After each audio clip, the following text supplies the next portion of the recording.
আপনি যখন বিশ্বকাপ ফুটবলের এই যে স্ক্রিনের দিকে তাকাবেন, দেখবেন অসংখ্য নর্তকীদের নাচ দেখা যায়, খেলার মাঝে মাঝেই নাচ দেখা যায়, তাই না? এটি কি খুব সওয়াবের কাজ? ইমান বিধ্বংসী কাজ নয় এগুলো? কে কাকে বলবে? শুনবে না, হয়তো আমাদের এই যুব সমাজ শুনবে না, কিন্তু তারপরেও সতর্কবাণী উচ্চারণ করা তো আমাদের কাজ। লাস্তা আলাইহিম বিমুসাইতির, আল্লাহ তার নবীকে বলেছে, নবী আপনাকে আমি দারোগা বানাইয়া পাঠাই নাই যে মানুষকে পিটাইয়া দিনের ভিতরে আনবেন। আমরাও দারোগা নয়, কাউকে পিটিয়ে দিনের ভিতরে আনবো এটা আমাদের কাজ নয়, কিন্তু এই জাতিকে, এই উম্মাকে ফিতনা সম্পর্কে সতর্ক করা এটা আমাদের দায়িত্ব। ঠিক কি না জোরে বলেন? এইটা আমাদের এই উম্মতের সমস্ত উলামাদের দায়িত্ব। এই জন্য জামানার যতগুলো ফিতনা মাথা ছাড়া দিয়ে উঠে, সমস্ত বাতিল ফিরকা এবং ফিতনার বিরুদ্ধে জাতিকে, উম্মাকে সতর্ক করাই না আমাদের দায়িত্ব। এই কারণে আমি আজকে আপনাদের সামনে কয়েকটা বিষয় নিয়ে একটু কথা বলতে চাই। এক নাম্বার হচ্ছে হিজবুত তৌহিদের বিভ্রান্তকর যে ফিতনা, এই সম্পর্কে আপনাদের সামনে কিছু কথা বলা অতীব জরুরি দরকার। এই সংগঠনটা কেন বাতিল, এটা কেন পথভ্রষ্ট, এটা কেন গুমরা, এটা আমাদের জানা দরকার। আমরা স্বৈরাচারের সময় স্বৈরাচার তার বাবার শেখ মুজিবুর রহমানের মূর্তি বানাইতে চাইছিল ঢাকা শহরে, কোথায় জানি, এই দক্ষিণবঙ্গ থেকে প্রবেশ পথে ঢোকার পথে বিশাল এক মূর্তি বানাতে চেয়েছিল। এই মূর্তির বিরোধিতা করতে গিয়ে এই দেশের অসংখ্য আলেম ওলামারা জেলখানায় গেছে। আমরা আন্দোলন করতে হয়েছে, মিছিল মিটিং করতে হয়েছে, আমাদের বিরুদ্ধে মামলা হয়েছে, অনেক আলেমেরা জেল খেটেছে, রিমান্ডে গিয়েছে। আলহামদুলিল্লাহ, এই স্বৈরাচার সরকারও আলেমদের এই আন্দোলনের মুখে এই বিশাল মূর্তি বানাবার সাহস করে নাই, মূর্তি হয় নাই। কিন্তু এই সময়ে এসে উত্তরবঙ্গের গাইবান্ধার পলাশবাড়িতে 4 কোটি টাকা বরাদ্দ দিয়ে হিন্দুত্ববাদের রাম বামদের মূর্তি বানাবার জন্য 4 কোটি টাকা বরাদ্দ দেওয়া হয়েছে। বর্তমান সময়ে এসে বিশাল, কেউ যদি রংপুরে যায়, কেউ যদি উত্তরবঙ্গে যায়, বগুড়াতে যায়, নওগাঁতে যায়, ঠাকুরগাঁতে যায়, লালমনিরহাটে যায়, এই সমস্ত পঞ্চগড়ে যায়, এই সমস্ত অঞ্চলে যাওয়ার আগে ওই মূর্তিটা জিয়ারত করে যাওয়া লাগবে, এটা দেখে যাইতে হবে। 4 কোটি টাকা ব্যয়ে মূর্তি বানানো হচ্ছে। আপনারা কি এটা সমর্থন করেন? এই জোরে বলেন, মূর্তি বানানো কি সমর্থন করেন? ইসলাম কি মূর্তি সমর্থন করে? এই মূর্তি বানাবার এক পায়তারা চলছে, এটার বিরুদ্ধে জবান খোলা অতীব দরকার। ঠিক কিনা জোরে বলেন? আমরা সরকারকে বলবো, হাসিনার মতো স্বৈরাচারের ঘাড়ে যে শয়তান সওয়ার হয়েছিল, কেমন জানি মনে হচ্ছে আপনাদের ঘাড়েও মাত্র কয়েক মাস যাইতে না যাইতেই শয়তান সওয়ার হওয়ার ব্যবস্থা হয়েছে। ঠিক কিনা? শয়তান সূরা কালাম পড়ে দূর করেন, শয়তান দূর করেন। শয়তানের আসরের ভিতরে যদি পড়ে যান, এইরকম ভাবে কোটি কোটি টাকা ব্যয় করো, যদি এই তাওহীদের জমিনে, মুসলমানদের জমিনে কোটি টাকা ব্যয় করো, যদি হিন্দুত্ববাদের প্রতীক মূর্তি বানাবার পায়তারা করেন, এদেশের তাওহীদি জনতা সব গুড়িয়ে দিতে বাধ্য হবে। ঠিক কিনা জোরে? প্রয়োজনে স্বৈরাচারের যে হালত হয়েছে, আপনাদেরও হয়তো সেই রাস্তায়ও যাওয়া লাগতে পারে। আমরা চাই না আপনারা সেই রাস্তায় যান। এ কারণে আমরা আগেই সতর্কবাণী দিচ্ছি, কার অর্থায়নে গাইবান্ধায় 4 কোটি টাকা দিয়ে রাম মন্দির, রাম মূর্তি বানাবার পায়তারা করা হচ্ছে, কাদের অর্থায়নে, কাদের উস্কানিতে এই উত্তরবঙ্গে এত বড় বিশাল মূর্তি, যেই মূর্তি সারা বাংলাদেশের কোথাও নাই, এমন মূর্তি বানাবার দুঃসাহস দেখাচ্ছেন। এই মূর্তি বানাবার কাজের অনুমোদনটাই বা দিল কে বা কারা?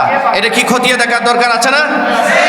এইটা খতিয়ে দেখে আমি সরকারকে অনুরোধ করব, আপনাদের মাথায় যদি ভূত না চেপে থাকে, সুখে শান্তিতে যদি রাষ্ট্রটা পরিচালনা করতে চান, তাহলে এই সমস্ত কাজ বন্ধ করার ব্যবস্থা করুন। ঠিক কিনা জোরে বলেন?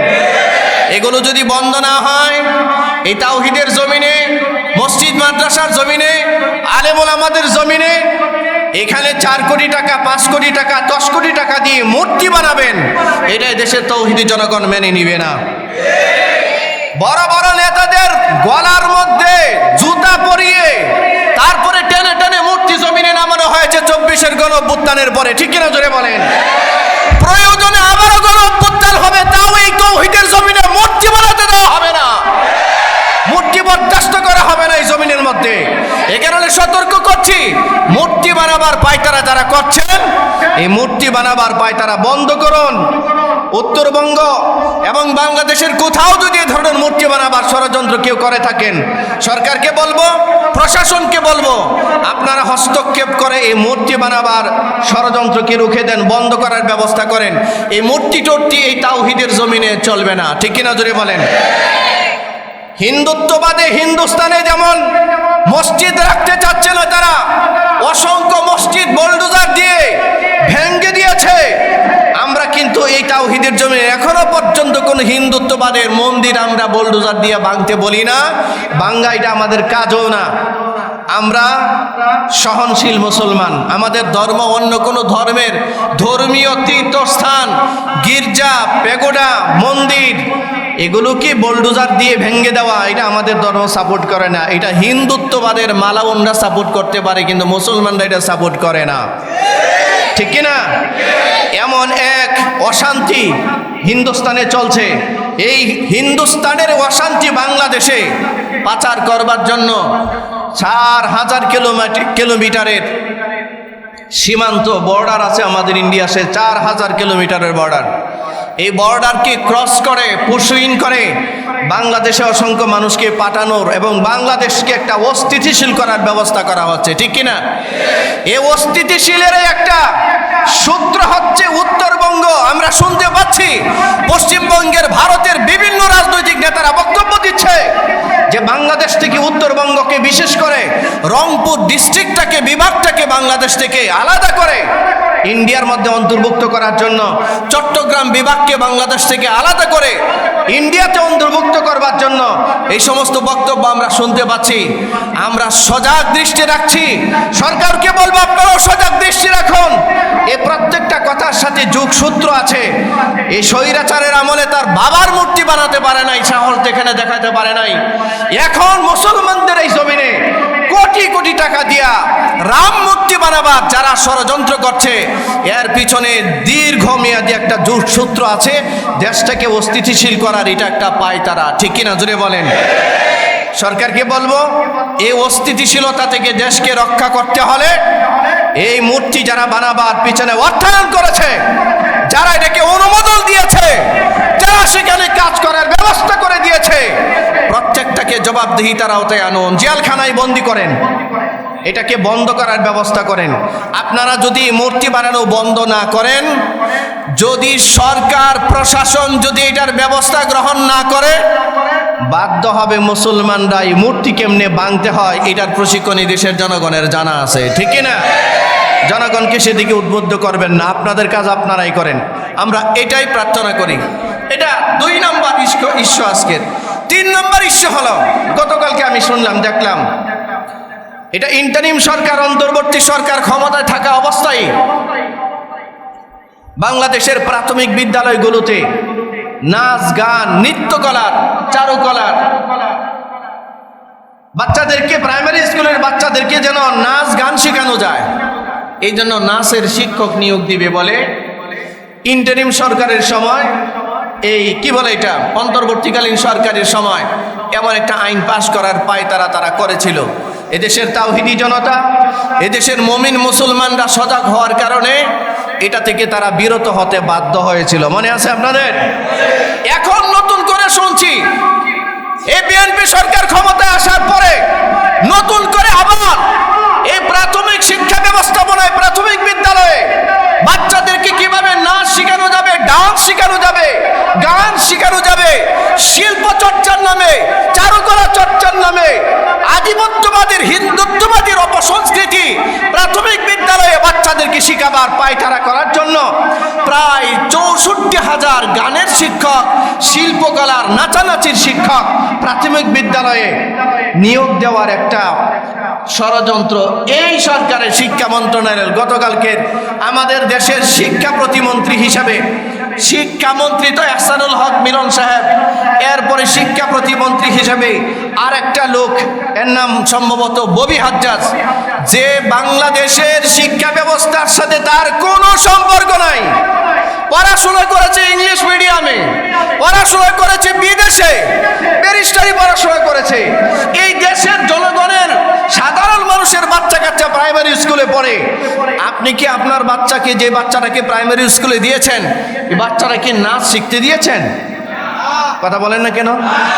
আপনার সন্তান যে বাচ্চাটাকে প্রাইমারি স্কুলে দিয়েছেন, ক্লাস 1, 2, 3, 4, 5-এ পড়ে, এই বাচ্চাকে কি আপনি নাচ শিখতে দিয়েছেন? এই বাচ্চাকে কি আপনি গান শিখতে দিয়েছেন? হিন্দুত্ববাদের এই সমস্ত অপসংস্কৃতি বাচ্চাকে শিক্ষা করার জন্য দিয়েছেন নাকি? তো নৃত্য কলার নামে, শিল্পকলার নামে, ডান্সের নামে এই যে অপসংস্কৃতি আমাদের বাচ্চাদের দিল দিমাগ দেহের মধ্যে ঢুকায় দেওয়ার পর পায়তারা করছে, এটা নতুন করে আবার মাথা ছাড়া দিয়েছে। গতকালকে দেখলাম এই ববি হাজ্জাজ বলেছে, শিক্ষা প্রতিমন্ত্রী, যার বাংলাদেশের শিক্ষার সাথে যার ন্যূনতম কোনো সম্পর্ক নাই, সে বলছে এদেশের এই প্রাথমিক বিদ্যালয়গুলোতে সারা বাংলাদেশে প্রায় 64,000 শিক্ষক নিয়োগ দিবে, এতে নাকি খুব কর্মসংস্থানের সৃষ্টি হবে। মানুষ যখন মরে, মানুষ যখন ধ্বংস হয়, তখন শয়তান এভাবে ঠেলে, মাত্র খালি ঠেলে, এভাবে স্বৈরাচারেও ঠেলছিল, ঠিক না? তো আমি অবাক হচ্ছি যে এত অল্প সময়ে এই সরকারের ঘাড়ে শয়তান কিভাবে সওয়ার হইল, এটা আমাদেরকে অবাক করতেছে। আমরা সাধারণ মুসলমানরা এত সংক্ষুব্ধ, বিক্ষুব্ধ, আমরা কিন্তু ক্ষুব্ধ। আপনারা ক্ষুব্ধ কিনা? আমরা তো আমাদের সন্তানদেরকে গান শিখতে দিই স্কুলে। গান শিখতে দিয়েছেন? আপনাদের বাচ্চাদেরকে নাচানাচি শিখতে দিয়েছেন? এটা শিখতে তো দেয় নাই। প্রাইমারি স্কুলে একটা ধর্মীয় শিক্ষক নাই। 92% মুসলমানের দেশে একটা বাচ্চা প্রাইমারি স্কুলে পড়ে, ইসলামের বেসিক নলেজটা তার নাই, তাওহীদের শিক্ষা নাই, শিরিক কাকে বলে জানে না, সূরা কেরাতগুলোর বেসিকটা তার জানা নাই। ইসলাম শিক্ষার সাবজেক্টটাকে ঐচ্ছিক সাবজেক্ট হিসেবে রেখেছে, অথচ নাচানাচির সাবজেক্টটাকে বাধ্যতামূলক করার চেষ্টা করছে। এইটাকে এই জাতিকে ধ্বংস করার পায়তারা নয়, এই জাতিকে ধ্বংস করার পায়তারা। আমরা ভদ্র ভাষায় বলছি, এ ববি হাজ্জাজ যদি মনে করে থাকে যে এই দেশের মানুষ সবাই মূর্খ, সেই কেবল শিক্ষিত, তাহলে ভুল করবে, ঠিক কিনা? ববি হাজ্জাজের জানা উচিত স্বৈরাচার হাসিনার ঠিকানা যেখানে, ওখানে কিন্তু চলে গেছে। আপনাদেরও ঠিকানা যেখানে, আপনারাও কিন্তু সেখানে চলে যাওয়ার ব্যবস্থা হবে। এই জাতিকে খেপায়েন না, ঠিক কিনা জোরে বলেন? তাওহীদি জনতাকে খেপায়েন না, মুসলমানদেরকে খেপায়েন না। আমরা আমাদের সন্তানদেরকে প্রাইমারি স্কুলে গান শিখতে দেই নাই, এদেরকে বেসিক শিক্ষা দিয়েছি। সেখানে ইসলাম শিক্ষা দেন। আমার সন্তানের তো গান শিখার দরকার নাই, ইসলামের প্রাথমিক শিক্ষাটা তার সেখানে দরকার আছে কিনা? আপনারা কারা এটা সমর্থন করেন? প্রাথমিক বিদ্যালয়ে আমাদের বাচ্চারা ইসলাম শিখুক, এটা আপনারা চান কিনা? হ্যাঁ, এই যে মনে করেন আজকের এই জুমার খুতবায় সারা বাংলাদেশে প্রায় 4 কোটির উপরে মানুষ জুমার খুতবায় অংশগ্রহণ করবে। এই কথাটা মানুষের সামনে আজকে বলা প্রয়োজন এবং বলা হবেও। এই জন্য সতর্কতার দরকার।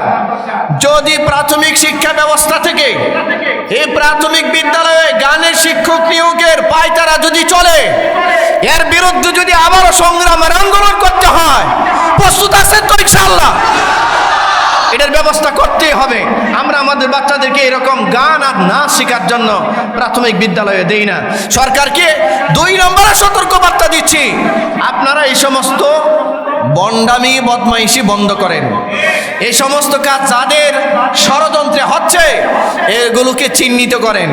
চিহ্নিত করে এদেরকে যে দায় দায়িত্ব দিয়েছে, এই দায় দায়িত্ব থেকে এদেরকে দূরে সরান। এরা মুসলমানের রাষ্ট্র, মুসলমানরা এটা মানবে না।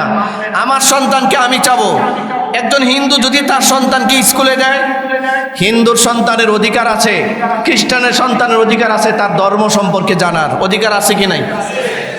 কিন্তু আপনি বাচ্চাকে ধর্মীয় শিক্ষা না দিয়া গান শিখাবেন, নাচ শিখাবেন, এটা জাতিকে, ওরা বলে, ববি হাজ্জাজ কালকে বলল যে তারা বাচ্চাদের সংস্কৃতি মানা করতে চায়। মিয়া নিজের বাপের তো খবর রাখো না, নিজের বাপ কোথায় আছে জানো না, বাবার সাথে সম্পর্ক নাই। তোমাদের শিক্ষা ব্যবস্থা তো এরকম, বাবার সাথে সম্পর্ক থাকে না, মার সাথে সম্পর্ক থাকে না।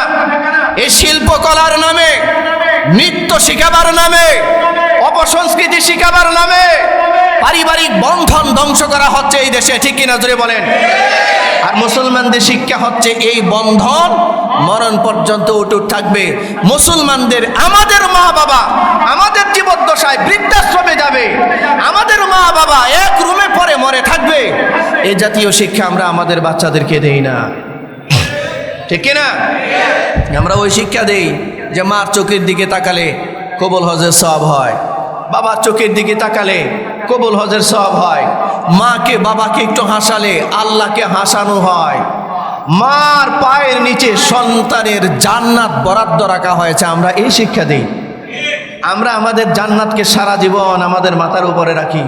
আর তোমরা তোমাদের এই মানে সংস্কৃতি মানার নামে, সংস্কৃতি মানার শিক্ষার নামে তোমরা সচিব উপসচিব মন্ত্রী টন্ত্রী হয়ে তোমাদের মা বাবাকে বৃদ্ধাশ্রমে দিয়ে আসো, মা বাবার সাথে তোমাদের সম্পর্ক থাকে না। এইসব শিক্ষা আমরা চাই না এই দেশে, ঠিক কিনা? আল্লাহ আমাদেরকে বোঝার তৌফিক দিক, সরকারকেও বোঝার তৌফিক দিক।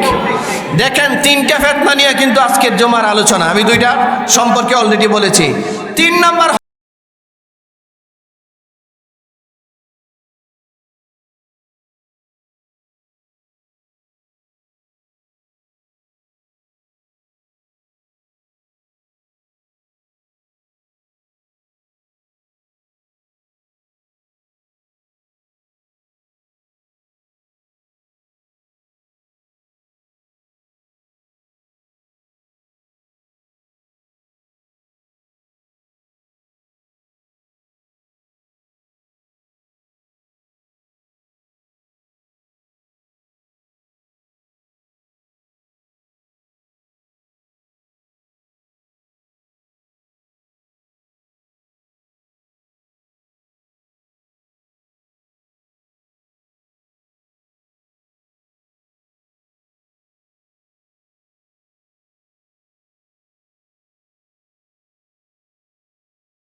হিজবুত তৌহিদ, এটা একটা ভয়াবহ ফিতনা এই সময় আমাদের সামনে চলে আসছে। এটা সম্পর্কে আপনাদেরকে একটা ধারণা দেওয়া অতীব দরকার, জরুরি দরকার। এটা নিয়ে অনেক, কারণ হিজবুত তৌহিদ নামটা শুনলে মনে হয় ইসলামের মারাত্মক গুরুত্বপূর্ণ একটা দল মনে হয়, অংশ মনে হয়, এটা এরকম মনে হয় না? হ্যাঁ, এই হিজবুত তৌহিদ সম্পর্কে কেন জানা দরকার আপনাদেরকে একটু বলি। এদের কিছু ভ্রান্ত আকীদা আছে, যে আকীদাগুলো পোষণ করলে ইমানই ঠিক থাকবে না। তো একজন মুমিনের, একজন মুসলমানের সবচেয়ে দামি বস্তু হলো তার ইমান। দামি বস্তু কি? জোরে বলেন, দামি বস্তু কি? ইমান। এই ইমান যদি নষ্ট হয়ে যায়, আমাদের আর কিছু অবশিষ্ট থাকে? ইমানের সুরক্ষার প্রয়োজন আছে কিনা? এদের কাছে গেলে অনেক বাহ্যিক কিছু ভাষা কথা শোনা যায়, শুনতে অনেক সুন্দর, মজা, কিন্তু এর ভিতরে ইমান বিধ্বংসী সমস্ত কর্মকাণ্ড লুকানো আছে। যেমন হিজবুত তৌহিদ। হিজবুত তৌহিদ সম্পর্কে বিস্তারিত কিছু আপনাদের সামনে আমি লিখে নিয়ে আসছি, যে বিষয়গুলো আপনাদের সামনে কিছুটা আলোকপাত করার দরকার। আমি জানা সময় কতটুকু আমাকে সাপোর্ট করবে। হিজবুত তৌহিদ বাংলাদেশ ভিত্তিক একটি ভয়ঙ্কর পথভ্রষ্ট ধর্মীয় সংগঠন। 2008 সালে সংগঠনটিকে তালিকাভুক্ত করে বাংলাদেশ সরকার। 2008 সালে বাংলাদেশ সরকার এই সংগঠনটাকে একটা কালো তালিকাভুক্ত করা হয়েছে। এটা উইকিপিডিয়া যদি আপনারা সার্চ দেন, ওটার মধ্যে দেখতে পাবেন। এই সংগঠনটা 1995 সালে টাঙ্গাইলের করটিয়া গ্রামের পন্নীর পরিবারের এক লোক, নাম বাইজিদ খান পন্নী, যার জন্ম 1925 এবং মৃত্যু হচ্ছে 2012 খ্রিস্টাব্দে। এই দলটা বাইজিদ খান পন্নী, টাঙ্গাইলের করটিয়ার এই বাইজিদ খান পন্নী এটা প্রতিষ্ঠা করে। কত সালে? 1995 সালে। যে ব্যক্তি প্রতিষ্ঠা করেন তার নাম কি? বাইজিদ খান পন্নী। কথা বলতে হবে ভাই, জোরে বলেন, কি নাম? বাইজিদ খান পন্নী। এই বাইজিদ খান পন্নীর প্রফেশনটা কি ছিল, তার শিক্ষাটা কি ছিল? সে যে একটা ইসলামিক দল প্রতিষ্ঠা করলো, তার শিক্ষা দীক্ষাটা কি ছিল, এটা জানার দরকার না? দেখেন তার প্রফেশনটা কি ছিল। সে ছিল একজন রাজনীতিক, শিকারী, পাখি শিকার করত। এরপরে হোমিওপ্যাথিক একজন চিকিৎসক, হোমিও ডাক্তার। দেখেন, হোমিও ডাক্তার হিজবুত তৌহিদ নামে ইসলামিক সংগঠন তৈরি করছে। এতেই তো বোঝা যায় বিষয়টা কেমন হইতে পারে। বিষয়টা অনেক সুন্দর না? অনেক সুন্দর। আচ্ছা, একজন হোমিওপ্যাথিক চিকিৎসক হিজবুত তৌহিদ নামে, তৌহিদের দল নামে, একত্ববাদের দল নামে দল করেছে। এদের আকীদাগুলো দেখেন না। প্রথম যৌবনে তিনি এনায়েতুল্লাহ মাশরিকি, যার জন্ম 1888 এবং মৃত্যু 1963 খ্রিস্টাব্দ, এর ব্রিটিশ বিরোধী খাকসার আন্দোলনে যোগ দিয়েছিলেন এই বাইজিদ খান পন্নী। খাকসার একটা আন্দোলন হয়েছিল, ব্রিটিশ বিরোধী আন্দোলন, এটাতে সে যোগ দিয়েছিল।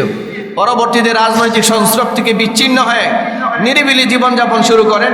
এক সময় তার ধারণা হয় বর্তমান ইসলাম বিকৃত ইসলাম, মানে বর্তমানে যে ইসলাম সারা পৃথিবীতে আছে এটা সঠিক ইসলাম না, এটা নাকি বেঠিক ইসলাম, বিকৃত ইসলাম। এই ধারণাটা কে করলো? একটা হোমিওপ্যাথিক চিকিৎসক, যে পাখি শিকার করত, যে সমানে বিড়ি খায়। বাইজিদ খান পন্নীর বিড়ি খাবার ছবি, অসংখ্য ছবি আছে, আপনারা সার্চ দিলেই দেখতে পারবেন। যে বিড়ি খায়, যে হোমিওপ্যাথিক একটা চিকিৎসক, গ্রাম্য চিকিৎসক, সে বলতেছে বর্তমান পৃথিবীতে যে ইসলাম আছে এই ইসলাম সঠিক ইসলাম নয়, এটা একটা বিকৃত ইসলাম। এই কথাটা কি আপনারা মেনে নিলেন? আচ্ছা, এজন্য তিনি মানুষকে প্রকৃত ইসলামের পথ দেখাতে দলটির সূচনা করেন। বর্তমান যুগে 120 কোটি মুসলমানের মধ্যে, এটা আরো আগের কথা, বর্তমানে প্রায় 190 কোটির উপরে, প্রায় 200 কোটির মতো মুসলমান আছে সারা পৃথিবীতে। প্রায় 200 কোটির মতো মুসলমান আছে সারা পৃথিবীতে। তার বক্তব্য হচ্ছে, তিনি এটা বোঝাতে চাচ্ছেন যে বর্তমান সময়ে এই প্রায় 200 কোটি মুসলমানের মধ্যে তার অনুসারী বর্তমান সময়ে এই বাইজিদ খান পন্নীর প্রতিষ্ঠিত হিজবুত তৌহিদে বর্তমানে প্রায় 5-7 লাখের মতো মানুষ আছে, অনুসারী আছে। তার বক্তব্য হচ্ছে এই যে 5-7 লাখ অনুসারী, সে যা বলছে যে এই পর্যন্ত যা ইসলাম সারা দুনিয়াতে সব বিকৃত ইসলাম, আর সে যেটা করতেছে এটা সঠিক ইসলাম। সে ইসলামকে আবার ইসলাম বলে না, ইসলাম বলে। ইসলাম এটা নাকি সঠিক ইসলাম। আমি যদি ইসলাম বলি তাহলে বুঝে নিতে হবে এটা বাইজিদ খান পন্নীর ইসলাম, এই সঠিক ইসলামের ইসলাম না। কথা বুঝতে পারছেন?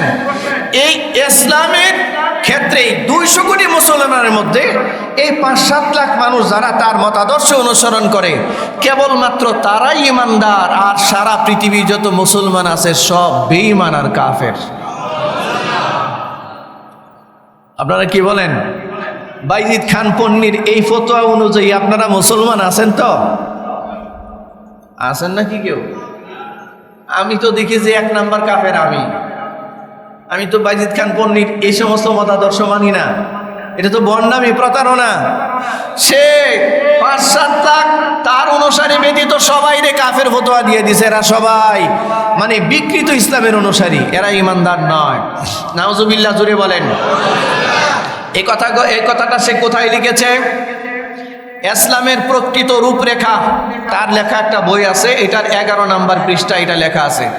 তিনি নিজেকে, অর্থাৎ বাইজিদ খান পন্নী নিজেকে যুগের ইমাম হিসেবে, তার অনুসারীরা তাকে ইমামুজ্জামান বলে ডাকে, মানে জামানার ইমাম। এই জামানার একমাত্র অনুসরণীয় ইমামের নাম বাইজিদ খান পন্নী। যে ব্যক্তি বিড়ি খায়, যে ব্যক্তি হোমিওপ্যাথিক ডাক্তার, সে নাকি জামানার ইমাম। এমনকি আপনারা সুবহানাল্লাহ বলবেন না নাউজুবিল্লাহ বলবেন? তো কোন জায়গায় সুবহানাল্লাহ, কোন জায়গায় নাউজুবিল্লাহ, এটা মনে হয় ভুলে গেছেন। জামানার একমাত্র ইমাম যে বিড়ি খায়, সে নাকি আপনার ইমাম। সুবহানাল্লাহ না নাউজুবিল্লাহ? আচ্ছা, এই কথাটা কোথায় লেখা?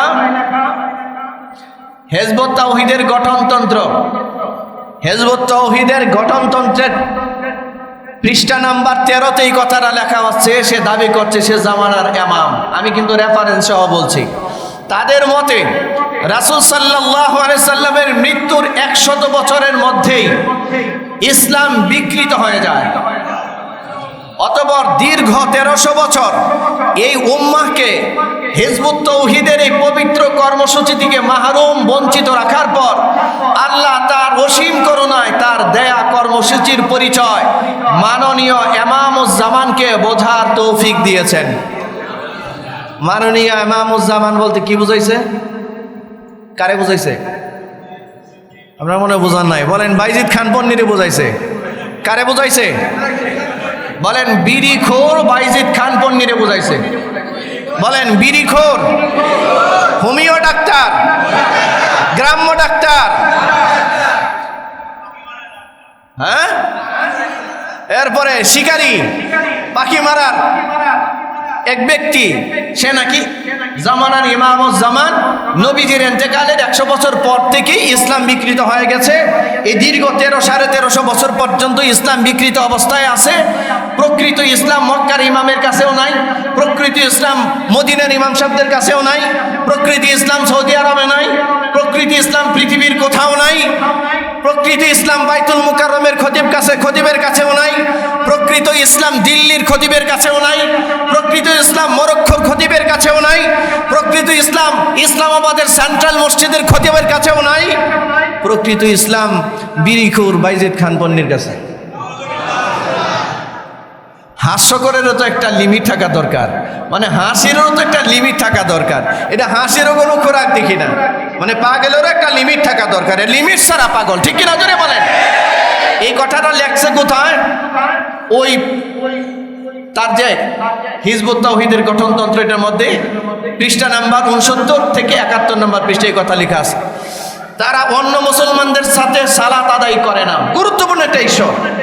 হিজবুত তাওহীদের অনুসারী যারা, এরা এই মসজিদে এসে নামাজ পড়ে না, মসজিদে ইমাম সাহেবদের পেছনে নামাজ পড়ে না, ওরা আমাদের মতো করেই নামাজ পড়ে না।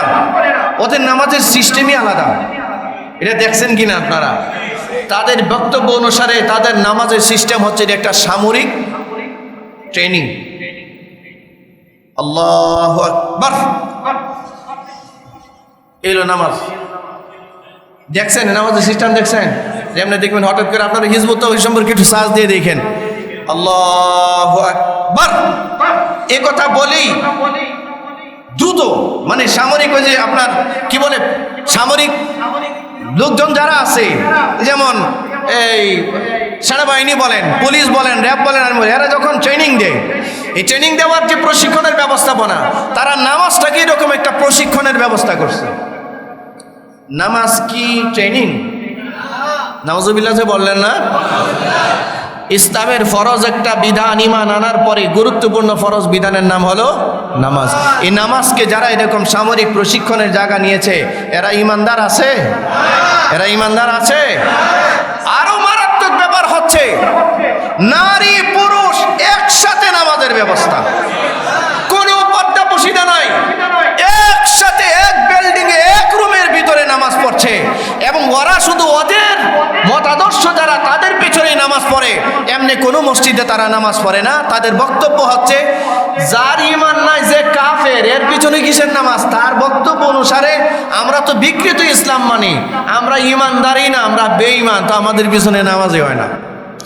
নামাজ হয় বিড়িখোরের পিছনে, নামাজ হয় ফ্রেঞ্চ কাটিং দেওয়া, সে তো মারা গেছে 2012 সালে বাইজিদ খান পন্নী কি গেছে, মারা গেছে। তার মেয়ের জামাতা বর্তমানের যে এমামুজ্জামান, এর নাম হচ্ছে হুসাইন মোহাম্মদ সেলিম।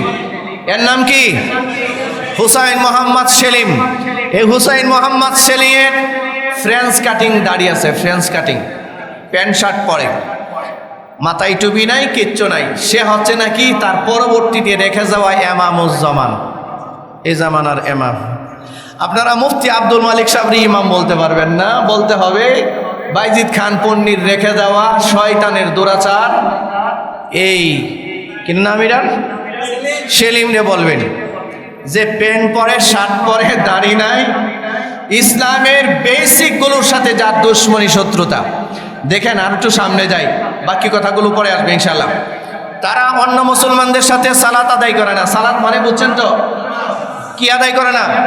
নামাজ আদায় করে না, এবং তাদের সাথে কোনো ইবাদতে অংশগ্রহণ করে না। এই দলে যারা যুক্ত হবে তাদের শপথ বাক্যে উল্লেখ করা হয়েছে যে এই দলভুক্ত যারা নয়, অর্থাৎ যারা হিজবুত তাওহীদে বিশ্বাস করে না, বাকি দুনিয়ার সমস্ত মুসলমান পথভ্রষ্ট এবং বিকৃত ইসলামের অনুসারী। জোরে বলেন নাউজুবিল্লাহ। অতএব তাদের সাথে কোনো ইবাদতে অংশগ্রহণ করা যাবে না, কেবল এই আন্দোলনের সাথে যুক্তদের সাথে ইবাদতে অংশগ্রহণ করা যাবে। পৃষ্ঠা 73 নম্বর পৃষ্ঠা লেখা আছে তাদের ওই কিতাবের। এই দলটি আলেম ওলামার প্রতি চূড়ান্ত বিদ্বেষ পোষণ করে। ভয়ানক ব্যাপার যেটা, আলেম ওলামার প্রতি চূড়ান্ত বিদ্বেষ। এত বিদ্বেষ বাংলাদেশের কোনো ভণ্ড কোনোদিন করে নাই। হিজবুত তাওহীদ এদেশের আলেম ওলামাদের ব্যাপারে, বিশেষ করে উম্মার আলেম ওলামাদের ব্যাপারে এতটা বিদ্বেষ ভিতরে লালন করে। দেখেন তাদের কাজ কি। এই দলটি আলেম ওলামার প্রতি চূড়ান্ত বিদ্বেষ পোষণ করে, এবং তারা মনে করে যে হাদিস, তাফসির, ফিকহ সহ ইসলামিক জ্ঞান বিজ্ঞানের বিভিন্ন শাখা প্রশাখা কেবল অপ্রয়োজনীয়ই নয়, বরং মুসলিম উম্মার বিভক্তির কারণ। আসতে বললেন। হাদিস, উসুলে হাদিস, উলুমুল হাদিস, উসুলে তাফসির, এরপরে ফিকারি ইলম, ইসলামিক যত জ্ঞান চর্চা আছে এগুলো নাকি ইসলাম বিকৃতির একটা মাধ্যম। এখন সে বিড়ি খায়া খায়া সঠিক ইসলাম নিয়ে আসছে। এখন কি বলবেন, কি বলবো, কারে বলবো বুঝে পাচ্ছি না। আচ্ছা দেখেন, তারা মনে করে যে আল্লাহ হিজবুত তাওহীদকেই মানব জাতির উদ্ধারকর্তা হিসেবে মনোনীত করেছেন। কাজেই এই সময়ে যারা মুমিন মুসলমান হতে চায়, আল্লাহর সঠিক দিক নির্দেশনা, সত্য পথ লাভ করতে চায়, তাদের ইমামুজ্জামানের আনুগত্য করা ছাড়া মুক্তি নেই। মানে তাদের পন্নী তো মারা গেছে, এখন ইমামুজ্জামানকে জোরে বলেন সেলিম, সেলিমের আনুগত্য করা ছাড়া প্রকৃতি ইসলাম নাকি হবে না। আচ্ছা, হিজবুত তাওহীদের মাধ্যমে গোটা বিশ্বে প্রকৃত ইসলাম প্রচার হবে, এটা আল্লাহর নির্দেশ। আচ্ছা, আল্লাহ কবে কখন এদেরকে নির্দেশ দিছে? আল্লাহ কি এখন কোনো নবী রাসূল বানাইছে?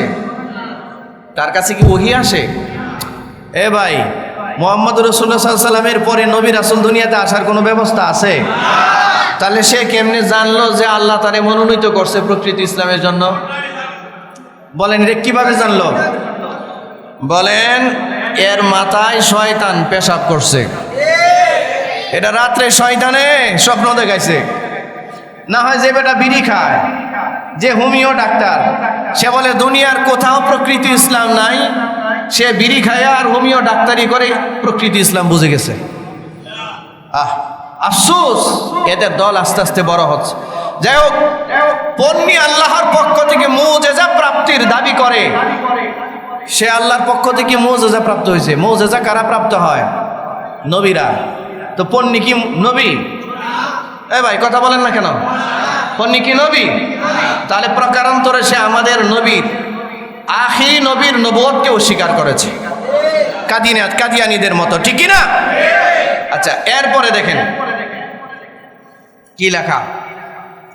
প্রকারান্তরে নিজেকে নবী দাবি করেছেন, যে কথাটা আমি বললাম।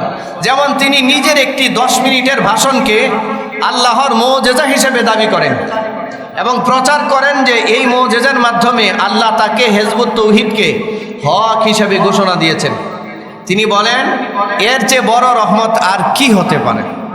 যে মুজিজা তিনি নবীদের সময় ঘটাতেন এমন একটা করে এখন তিনি নিজে একসাথে 8টা মুজিজা 10 মিনিটের মধ্যে ঘটিয়ে দিলেন। এটা লেখছে কোথায়? আল্লাহ মুজিজা হিজবুত তাওহীদের বিজয়, পৃষ্ঠা নাম্বার 69, ওদের লেখা কিতাবের মধ্যে এটা পাবেন। তাদের ঘটনতন্ত্রে লেখা হয়েছে, হিজবুত তাওহীদের সবচেয়ে বড় মাইল ফলক হচ্ছে 2রা ফেব্রুয়ারি 2008 তারিখে মহান আল্লাহ এক মহান অলৌকিক ঘটনা মানে মুজিজা সংগঠন করে, যার দ্বারা তিনি 3টি বিষয়কে সত্যায়ন করেন। 1 নাম্বার, হিজবুত তাওহীদকে সত্য, এর ইমাম আল্লাহর মনোনীত হক ইমাম। নাউজুবিল্লাহ। আচ্ছা দেখেন, 2 নাম্বার, এরপরে হিজবুত তাওহীদের মাধ্যমে সারা পৃথিবীতে আল্লাহর সত্য দ্বীন প্রতিষ্ঠিত হবে। শুধু তাই নয়, তারা এই ভাষণটিকে কোরআনের মর্যাদা দিয়ে বলে কোরআন ও ইমামের এই ভাষণটি একই পর্যায়ভুক্ত। কোরআনের বক্তব্য এবং বাইজিদ খার পন্নীর ওই বক্তব্য নাকি সমপরিমাণ, সমান। জোরে বলবেন না নাউজুবিল্লাহ। আচ্ছা, যারা বাইজিদ খান পন্নীর উপর আল্লাহ প্রদত্ত এই মুজিজায় বিশ্বাস করবে না, যেমন আমরা করি না, এবং এতে সন্দেহ রাখবে, তারা কোরআনকেও বিশ্বাস করার মতো অপরাধী এবং তাদের জন্য উভয় জাহানে রয়েছে শাস্তি। কথাটা কোথায় লেখা? হিজবুত তাওহীদের গঠনতন্ত্রের 16 নম্বর পৃষ্ঠায় আল্লাহর মুজিজা হিজবুত তাওহীদের বিজয় ঘোষণা, পৃষ্ঠা নাম্বার 11 থেকে 17, 33 থেকে 93, মহাসত্যের আহ্বান, তাদের একটা কিতাব লেখা আছে, ওইটার পৃষ্ঠা নাম্বার 26 থেকে 27, এই 2টা পৃষ্ঠায় এই কথাগুলো লেখা আছে। তাদের মতে হাদিসে বর্ণিত দাজ্জাল কোনো প্রাণী নয়। ওই যে দাজ্জালের ব্যাপারে আলোচনা আছে না, তাদের বক্তব্য দেখেন, তাদের আকীদা দেখেন এই ব্যাপারে। হাদিসে বর্ণিত দাজ্জাল কোনো প্রাণী নয়, বরং দাজ্জাল হলো ইহুদি খ্রিস্টানের সভ্যতা। এটা নাকি দাজ্জাল। আধুনিক যুগে ইমামুজ্জামান তথা পন্নী প্রথম এই দাজ্জালকে চিহ্নিত করেছেন এবং তিনি প্রমাণ করেছেন যে পাশ্চাত্য বস্তুবাদী ইহুদি খ্রিস্টান যান্ত্রিক সভ্যতাই হচ্ছে সেই দাজ্জাল। অথচ রাসূল সাল্লাল্লাহু আলাইহি সাল্লাম দাজ্জালের আবির্ভাব নিয়ে, দাজ্জালের ফিতনা নিয়ে এই জাতিকে বারবার উম্মাহকে সতর্ক করেছেন, করেন নাই? আচ্ছা, সময় শেষ, সব কথা বলতে পারতেছি না, এটা শেষ করতে হবে। আর একটু সামনে যাই, দেখেন কি বলে তারা। দাজ্জালকে চিহ্নিত করেন, তিনি প্রমাণ করেছেন যে পাশ্চাত্য বস্তুবাদী ইহুদি খ্রিস্টান যান্ত্রিক সভ্যতাই হচ্ছে সেই দাজ্জাল, যেই দানব 481 বছর আগে জন্ম নিয়ে তার শৈশব কৈশোর পার হয়ে বর্তমানে যৌবনে উপনীত হয়েছে এবং দুর্দণ্ড প্রতাপে সারা পৃথিবীতে পদদলিত করে চলেছে।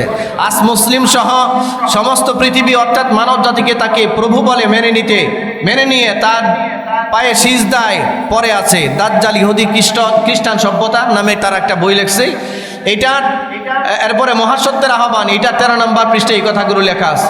তারা নিজ দলের সদস্যদেরকে শেষ জামানায় দাজ্জালের বিরুদ্ধে যোদ্ধা ভাবে এবং তাদের পুরুষ ও নারী সদস্যদের যথাক্রমে মুজাহিদ ও মুজাহিদা বলে সম্বোধন করে। তারা নাকি দাজ্জালের বিরুদ্ধে যুদ্ধ করবে। আচ্ছা, শুধু তাই নয়, মুজাহিদ হিসেবে শাহাদাত লাভের প্রমাণ হিসেবে তাদের কর্মীদের মৃত লাশ অন্যদের মতো শক্ত বা শীতল হয় না বলে তারা দাবি করে। তারা বলে অন্যান্য মানুষ মরলে যেমন শক্ত হয় শীতল হয়, তারা মরলে নাকি শক্ত শীতল হয় না, তারা মুজাহিদ, আর দুনিয়ার কেউ মুজাহিদ না। পণ্ডির ভাষ্যমতে কোনো ব্যক্তি হিজবুত তাওহীদে যোগ দিলেই 2 শহীদের মর্যাদা পাবে। হিজবুত তাওহীদে যোগ দিলে কয় শহীদের মর্যাদা পাবে?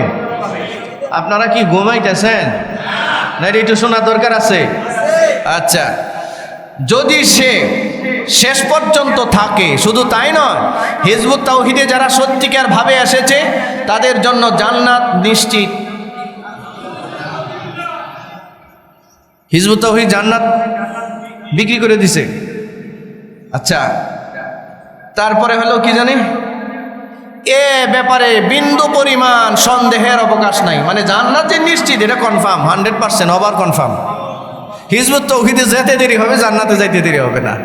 আর একটু জোরে সুরে বলেন না, জবানটা খুললে একটু নাউজুবিল্লাহ। আরে ভাই, নাউজুবিল্লাহটা বললেও তো একটু বোঝা যায় যে আপনি এটার সাথে একমত না। আর যখন আপনি চুপ থাকেন মনে হয় যেন আপনি এটা মাইনে নিছেন।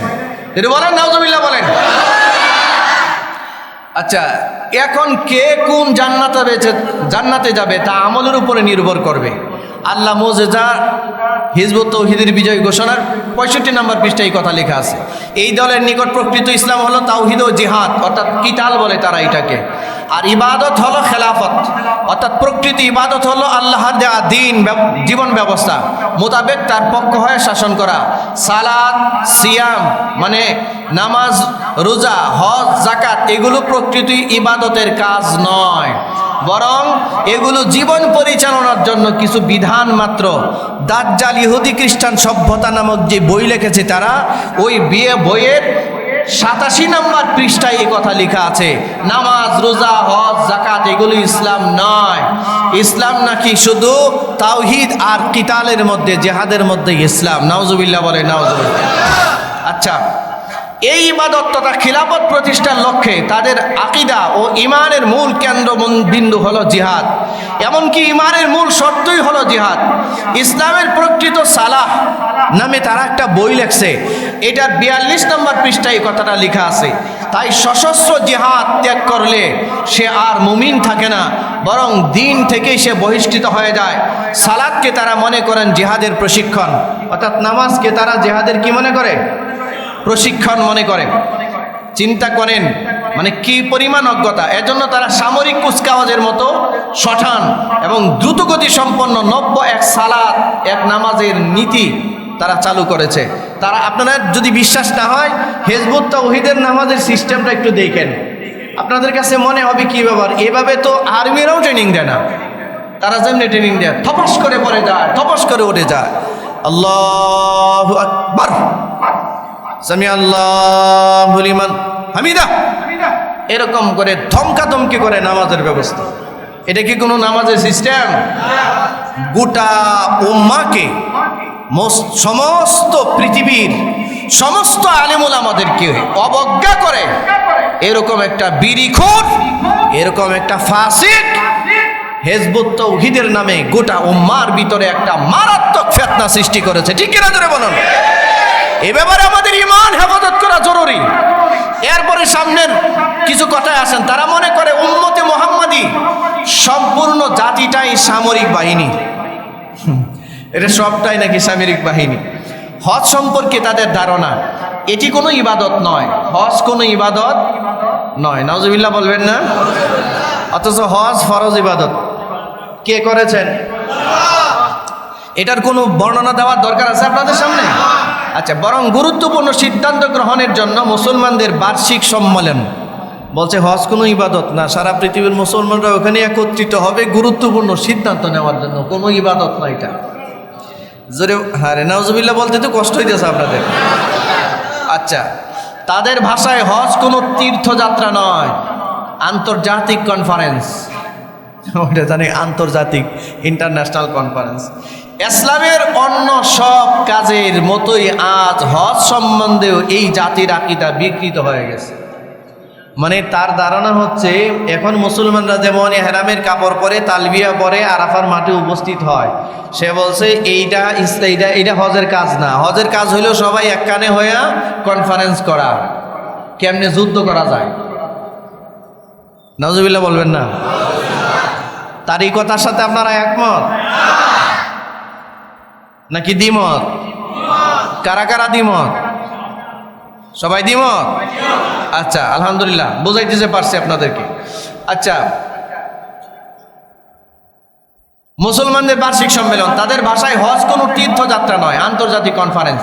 ইসলামের অন্য সব কাজের মতোই আজ হজ সম্বন্ধেও এই জাতির আকীদা বিকৃত হয়ে গেছে।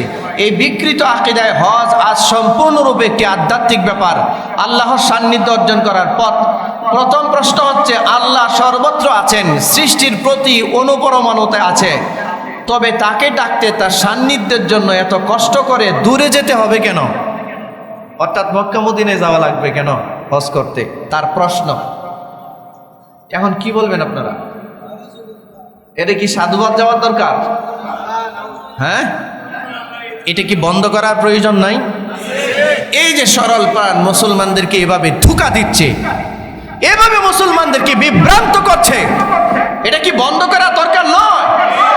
আচ্ছা, এই সব কিছু আপনারা পেয়ে যাবেন ওদের যে আছে, ওয়েবসাইট আছে এদের, www.hizbut-tawhid, এটা দিয়ে আপনারা সার্চ করলেই যাবতীয় যা কিছু আছে সব কিছু সেখানে আপনারা পেয়ে যাবেন। তারা ইতিমধ্যে নিজস্ব ওয়েবসাইট ও পত্রিকা, দৈনিক দেশের পত্র এবং দৈনিক বজ্রকণ্ঠ প্রভৃতির মাধ্যমে তাদের বিকৃত আকীদা ও আমল ব্যাপকভাবে প্রচার করছে এবং বাংলাদেশের বহু মানুষকে পথভ্রষ্ট করে চলেছে।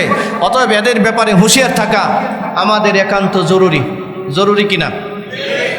আচ্ছা সম্মানিত ভাইরা, আমি এখন আপনাদের কাছে জানতে চাই, যেই লোক বিড়ি খায়, যে লোক কোনোদিন কোনো মসজিদ মাদ্রাসায় যায় নাই, যেই লোক কোনোদিন কোনো ধর্মীয় ব্যক্তিত্বের সান্নিধ্যে যায় নাই, ধর্ম সম্পর্কে ন্যূনতম গবেষণা নাই, পড়াশোনা নাই, এমন ব্যক্তি কি কোনো ইসলামিক দল গঠন করতে পারে? পারলে এটা কি সঠিক হয়?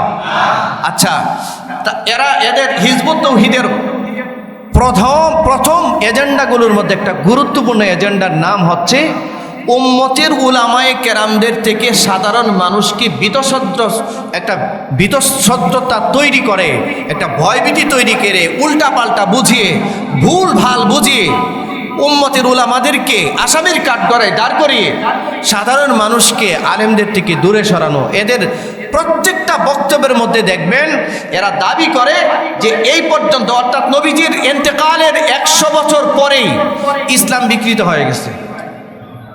কয়শো বছর পরে ইসলাম বিকৃত হয়েছে? এই দাবি কার? আরে কথা বলতে হবে ভাই।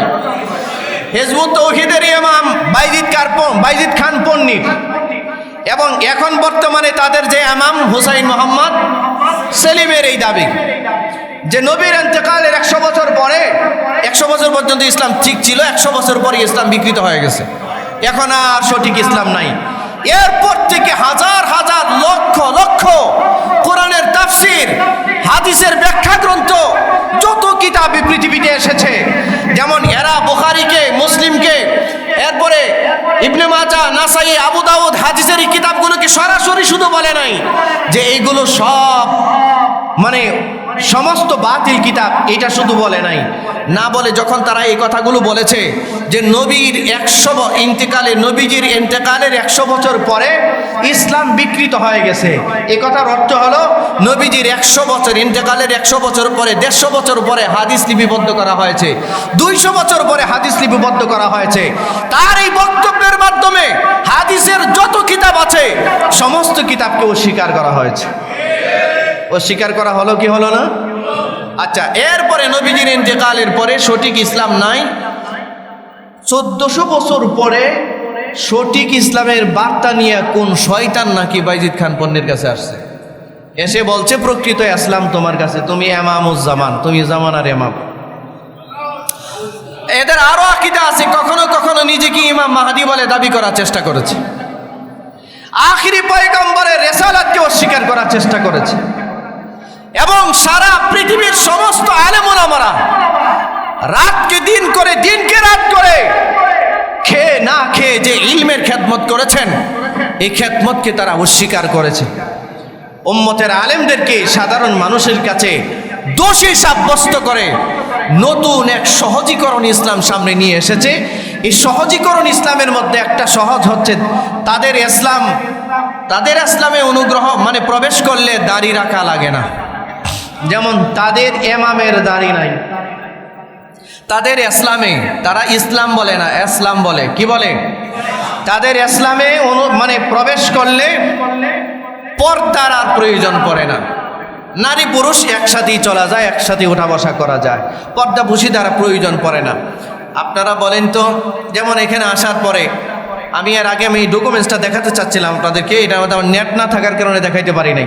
এক লোক তারা প্রশ্ন করছে, এই সেলিমকে প্রশ্ন করছে, আচ্ছা আমি তো মনে করেছি আপনার এখানে এসেছি, আপনি একটা ইসলামিক দলের এই ইমাম, এই হিসাবে মনে করেছিলাম যে আপনার মুখে লম্বা দাড়ি আছে, মাথায় টুপি আছে, এবং মহিলারা এখানে অনেকে আসছে, আমাদের পাশে বসে আছে, এদের মধ্যে ওই রকম পর্দার কোনো কিছু নাই। তা আপনার কাছে জানতে ইচ্ছা হয় আপনার দাড়ি নাই কেন, দাড়ি এরকম ফ্রেঞ্চ কাটিং দাড়ি কেন, মহিলাদের পর্দার এই বিষয়টা নিয়ে আপনি কি বলবেন? তখন সে উত্তর দিয়েছে, দাড়ি ইসলামের গুরুত্বপূর্ণ কোনো বিষয় নয়।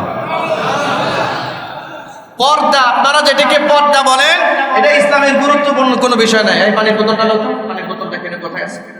পানির বোতলটা লাও। তার উদাহরণটা দেখেন, সে উদাহরণটা কিভাবে দিয়েছে, এটা একটু আপনাদেরকে দেখায়। এই যে এত বড় পানির বোতল আনতে কি বলছে আপনাকে? ছোট একটা বোতল আনবেন। এই যে একটা পানির বোতল এই সেলিম হাতে নিছে, তার সামনে ছিল। আমি ভিডিওটা দেখেছি, দেখে আপনাদের সামনে বলতেছি। সে ওই যেই লোক প্রশ্ন করেছে, প্রশ্নকর্তাকে বোঝানোর জন্য বুঝাইতে গিয়ে এক পর্যায়ে বলল, এই যে এটা কি পানির বোতল, এইটা যে এইভাবে আছে, এটা কি সঠিক পথে আছে না বেঠিকভাবে আছে? বেঠিক না? পানির বোতলটা সঠিকভাবে থাকার নিয়ম কি? এইটা। এখন যদি কেউ এটারে উল্টায় এভাবে রাখে, এটা কি ঠিক আছে? সঠিক পদ্ধতি হইল? সেলিম বোঝাচ্ছে বর্তমানে যে ইসলাম চলমান আছে, এই ইসলামটা হচ্ছে এইটা, এটা উল্টা ইসলাম। এটার সাথে ইসলামের কোনো বেসিকের মিল নাই, এটা হচ্ছে উল্টা ইসলাম। আমরা হিজবুত তাওহীদ খালি এটার সোজা করে দেওয়ার ব্যবস্থা করতেছি। এখন আমার একটু বলেন তো দেখি, দুঃখ কার কাছে বলবো, কোথায় বলবো? আমাদের বাইতুল মুকাররমের ইমাম মুফতি আব্দুল মালিক সাহেব, ফকি আব্দুল মালিক সাহেব ইসলাম বুঝেন নাই, সেলিমে বুঝে ইসলাম বুঝছে। বাইজিদ খান পন্নী যে বিড়ি খায়, হোমিও চিকিৎসক, সে নাকি ইসলাম বুঝছে। আমরা যে ইসলাম বুঝছি এটা নাকি এইরকম, আর সে যে ইসলাম বুঝছে এটা নাকি এইরকম। মানে আমরা যেটা ইসলাম বুঝছি, যেমন আমরা নিজেরা দাড়ি রাখি, আপনাদেরকে বলি দাড়ি রাখেন। যদি কেউ দাড়ি না রাখে সে কি কাফের হয়ে যায়? আমরা তো কখনো কাফের বলি না, ইসলামের এটা উসুলও না। যদি কোনো মুসলমান দাড়ি রাখতে না পারে তারা কাফের বলা যায় না, কিন্তু দাড়ি রাখাটা এটা দাইমি একটা সুন্নাত। পৃথিবীর এমন কোন নবী ছিলেন না, এই কথাটা আমি আবারও বলছি আপনাদেরকে, পৃথিবীর এমন কোন নবী ছিলেন না যেই নবীর মুখে দাড়ি ছিল না। সে বলার চেষ্টা করেছে যে দাড়ি তো ওই সময় মক্কার কাফেররাও রাখতো, ইহুদিরাও রাখতো, এখনো রাখে, হিন্দুরা দাড়ি রাখে, রবি ঠাকুর দাড়ি রাখে, এই শিখেরা দাড়ি রাখে, পাগড়িও পরে। তো দাড়ি, পাগড়ি, টুপি এগুলোর নাম ইসলাম না। ইসলাম হইল সে যেটা করতেছে এটার নাম ইসলাম। এখন দাড়ি, টুপি, পাগড়ি আর পর্দা, যেটা পর্দার নামে যে ইসলাম আছে, এটা সেই উল্টা ইসলাম। এই ইসলাম নাউজুবিল্লাহ বলবেন না? আর সে এখন দাড়ি, টুপি সব বাদ দিয়া, এরপরে নবীদের পোশাক আশাক বাদ দিয়া, ইসলামের পর্দার বিধান বাদ দিয়া সে নাকি ইসলাম সোজা করতেছে। ইসলাম এটার এমনি সোজা করতেছে। এখন আপনারা এতক্ষণ পর্যন্ত বক্তব্য শোনার পর আপনারা একটু ফতোয়া দেন, আমি না, আপনারা ফতোয়া দেন। এই হিজবুত তাওহীদ নামক সংগঠন এবং তার তথাকথিত ইমাম মিস্টার সেলিম, এটা কি সঠিক না বন্ডামি? সঠিক না বন্ড? ধোঁকাবাজ না? প্রতারক নয়? মুসলমানদের ঈমান ধ্বংস করছে না? এদের থেকে সতর্ক হওয়ার দরকার আছে কিনা? ও আমার মুসলমান ভাইয়েরা, এই সমাজের নারীরা এমনি ঘর থেকে উলঙ্গপনা বেশি চর্চা করছে, ঘর থেকে বেরিয়ে যেতে চাচ্ছে। এখন একটা ইসলামের নাম দিয়ে যখন কোনো মানুষকে, কোনো নারীকে বলা হয় যে তোদের পর্দার দরকার নাই, যেমনি মনছে এমনি চল, সমস্যা নাই, তাহলে একটা কথা আছে না, যে গ্রাম্য একটা কথা, এমনি না শুনি বুড়ি আরো দিছে ডুলের বাড়ি, কি হইতে পারে? এখন তার হেজবুত তৌহিদের এটা ডুলের বাড়ি, নাচুনি বুড়ি আর ডুলের বাড়ির একটা জায়গা হয়েছে হেজবুত তৌহিদ। দাড়ি এমনি রাখতে চায় না, যে দাড়ি রাখে না শেভ করে, ক্লিন শেভ, 24 ঘন্টা তার আমল নামায় কবিরা গুনাহ যুক্ত হতে থাকে। এটা যদি মসজিদে হারামের ইমামও দাড়ি কাটে, শেভ করে, তার আমল নামায় গুনাহ যুক্ত হতে থাকে, কবিরা গুনাহ এটা 24 ঘন্টায় লিপ্ত হবে, তার জন্য এটা যুক্ত হতেই থাকবে। হ্যাঁ, এই গুনাহ যদি তওবা করে আল্লাহ হয়তো তারে মাফ করে দিতে পারে। কিন্তু কোনো ব্যক্তি যদি দাড়িকে অস্বীকার করে যে দাড়ি রাখারই প্রয়োজন নাই, তখন সে এনকার করলো, অস্বীকার করলো দাড়িকে। এই কারণে সে কুফরি করেছে। ইসলামের একটা শিআর নিয়ে, ইসলামের একটা গুরুত্বপূর্ণ শিআর ইসলাম হচ্ছে দাড়ি, শিআর ইসলাম হচ্ছে পর্দা, এটা ইসলামের শিআর। এগুলোকে যারা অস্বীকার করে তার ঈমান থাকে না। এখন আপনারা বলেন আমরা বেঈমান না ওরা বেঈমান হয়? আমরা বলছি না যে ওরা বেঈমান, আমরা বেঈমানের ফতোয়াও দিচ্ছি না, আমরা তাদেরকে কাফেরও বলছি না, কিন্তু তারা তাদের কথা অনুযায়ী, বক্তব্য অনুযায়ী, লেখনী অনুযায়ী, আকীদা অনুযায়ী তারা কি কুফরির মধ্যে লিপ্ত আছে কিনা, তারা কি কবিরা গুনাতে লিপ্ত আছে কিনা। এই সেলিম বলতেছে ইসলাম এমনি উল্টে আছে, আগে আপনারা ইসলামকে এইটা ঠিক করিয়ে আসেন, এরপরে দাঁড়িয়ে দূরে ঠিক করবো না। সে বলতেছে আমি ইসলাম এমনি ঠিক করার পরে আমার জনগণ যদি আমারে বলে যে আমরা আমাদের ইমামরে লম্বা দাড়িযুক্ত অবস্থায় দেখতে চাই, তখন আমি দাড়ি রাখবো, নতুবা রাখবো না। নাউজুবিল্লাহ বলবেন না? আপনারা তো অনেকে দাড়ি নাই, মনে মনে ভাবতেছেন যে হুজুর এরকম ইমামই তো খুঁজতেছিলাম, আমরা হিজবুত তৌহিদের ইমামই তো খুঁজতেছিলাম, নিজেরও দাড়ি থাকবো না, আমাদেরও দাড়ি থাকবে না, তো সুবিধা। আপনারা যত সব সমস্যা দাড়ির ব্যাপারে এত কঠিন ইয়ে করেন। হ্যাঁ, শোনেন,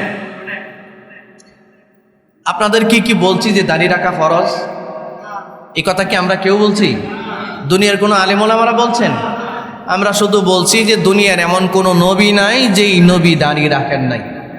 আদম আলাইহিস সালাম থেকে নিয়া মুহাম্মদুর রাসূলুল্লাহ, সকলে পড়েন সাল্লাল্লাহু আলাইহি ওয়াসাল্লাম, সমস্ত নবীরা, একজন নবী বাকি ছিলেন না।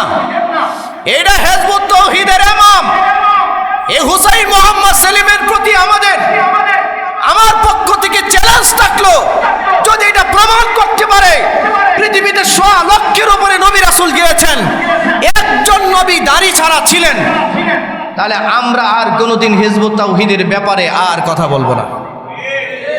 কিন্তু যদি প্রমাণ করতে না পারো, যদি প্রমাণ করতে এরা না পারে, তাহলে এদের মুখোশ উন্মোচন করা এখন সময়ের সবচেয়ে বড় দাবি।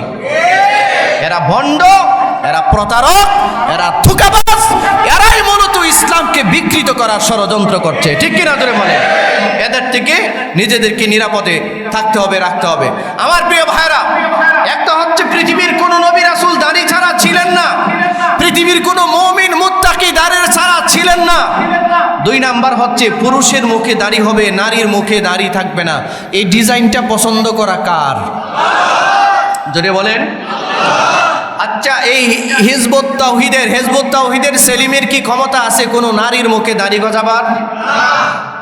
হিজবুত তাওহীদের ইমামের কি কোনো ক্ষমতা আছে যে তার আকীদা দিয়া, তার বিশ্বাস দিয়া দুনিয়ার সমস্ত পুরুষদের মুখ থেকে দাড়ি দূরে সরাইয়া দিবার? এই ডিজাইনটা, এই ফরম্যাটটা কে করেছেন? আর একটু জোরে বলেন। পুরুষের মুখে দাড়ি থাকবে, নারীর মুখে দাড়ি থাকবে না, এই সিদ্ধান্ত নিয়েছেন কে? তো এই সিদ্ধান্তটা আল্লাহ নিয়েছেন। আল্লাহর দেওয়া সিদ্ধান্তের উপরে হস্তক্ষেপ করার ক্ষমতা পৃথিবীর কোনো মানুষের আছে? যদি আল্লাহর দেওয়া সিদ্ধান্তের মধ্যে কেউ হস্তক্ষেপ করে, সে কি নেককার থাকে না পাপিষ্ট হয়? যেটা বলেন, নেককার থাকে না পাপিষ্ট হয়? সর্বশেষ আরো অনেক কথা, সামান্য কয়েকটা কথা বললাম। পরিশেষে এই তথাকথিত হিজবুত তৌহিদের তথাকথিত ইমাম হুসাইন মোহাম্মদ সেলিমকে অনুরোধ করছি, আহ্বান করছি, শত্রুতা নয়, বিদ্বেষ নয়, মারামারি নয়, তারাও এক আল্লাহতে বিশ্বাস করে বলে, নবীতে বিশ্বাস করে বলে।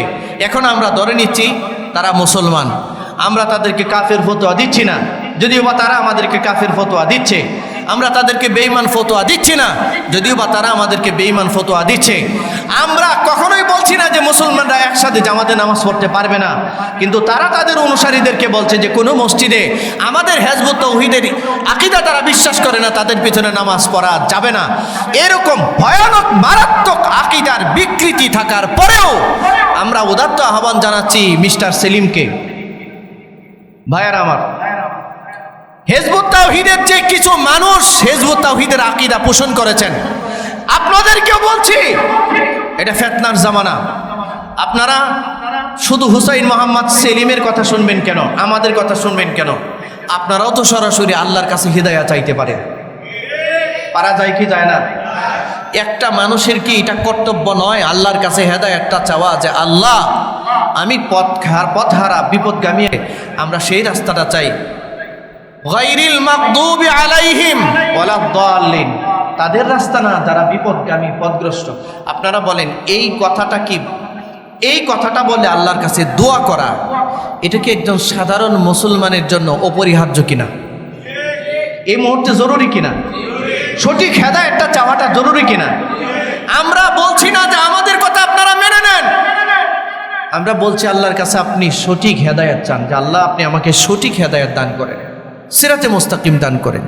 তবে আমরা ইলমের নূরের চোখ দিয়ে দেখতেছি তথাকথিত হিজবুত তাওহীদের ইমামের বক্তব্য অনুসারে তারা যা যা প্রচার করছে ইসলামের গুরুত্বপূর্ণ আকীদার সাথে এগুলো সবগুলো সাংঘর্ষিক, এগুলো ইসলামের মূল আকীদার সাথে যায়।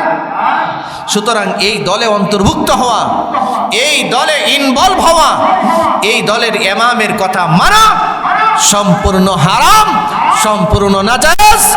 এরপরেও এই ফতোয়া, এই বক্তব্য শুনবার পরেও যদি কেউ যায়, এটা তার নিজস্ব লাইবিলিটিস, কিন্তু আমরা আমাদের জায়গা থেকে জাতিকে সতর্ক করার সর্বোচ্চ চেষ্টা করলাম কিনা? আপনারা কি সাক্ষ্য দিলেন যে আমি চেষ্টা করেছি কিনা? আল্লাহর কাছে জবাব দিতে পারবো। আল্লাহর কাছে হেদায়েত চাইবেন, হুসাইন মোহাম্মদ সেলিমের কাছে আহ্বান, জাতিকে বিভ্রান্ত করবেন না, উম্মাহকে বিভ্রান্ত করবেন না, উম্মার মধ্যে ফাটল সৃষ্টি করবেন না। আপনারা তাওহীদের কথা বলতেছেন, আপনারা উম্মার ঐক্যবদ্ধতা চান, আপনারা তো এমন কিছু বিষয় সামনে আনছেন যেটা দিয়ে কিয়ামত পর্যন্ত এই উম্মতের মধ্যে ঐক্যবদ্ধ হওয়া সম্ভব। এই পথ পরিহার করুন। ওলামায়ে কেরামদেরকে জাতির সামনে দুশমন বানাবেন না। আপনারা বলেন তো দেখি, আলেম ওলামারা যদি আপনারা মনে করেন যদি আলেমরা দোষিত, ইমামরা দোষ, ইমাম বুখারীর দোষ, ইমাম আহমদ ইবনে হাম্বলের দোষ, ইমাম শাফির দোষ, ইমাম মালিকের দোষ, এই সমস্ত দোষ যদি খুঁজতে থাকেন, সমস্ত আলেমদেরকে যদি দোষী সাব্যস্ত করেন, তাহলে আজকের সঠিক ইসলাম কি আপনারা পাওয়ার কোনো সম্ভাবনা আছে? এগুলো হচ্ছে কৌশলী ইসলামকে বিকৃত করা, ইসলামকে অস্বীকার করা, ঠিক না? আচ্ছা, এখন যদি কোনো আনারি হোমিও ডাক্তার বলে যে আমাদের দেশের যত মেডিকেল কলেজগুলো আছে, হাসপাতাল আছে, ডাক্তার যারা আছে এমবিবিএস করছে, এফসিপিএস করছে, হ্যাঁ, এই সমস্ত ডাক্তাররা ভুয়া, এরা চিকিৎসাবিদ্যা বুঝে নাই, আমি হোমিওপ্যাথিক ডাক্তার, আমি যে ওষুধগুলো বানাই এটাই হলো দুনিয়ার প্রকৃত ঔষধ, এটাই একমাত্র শেফা।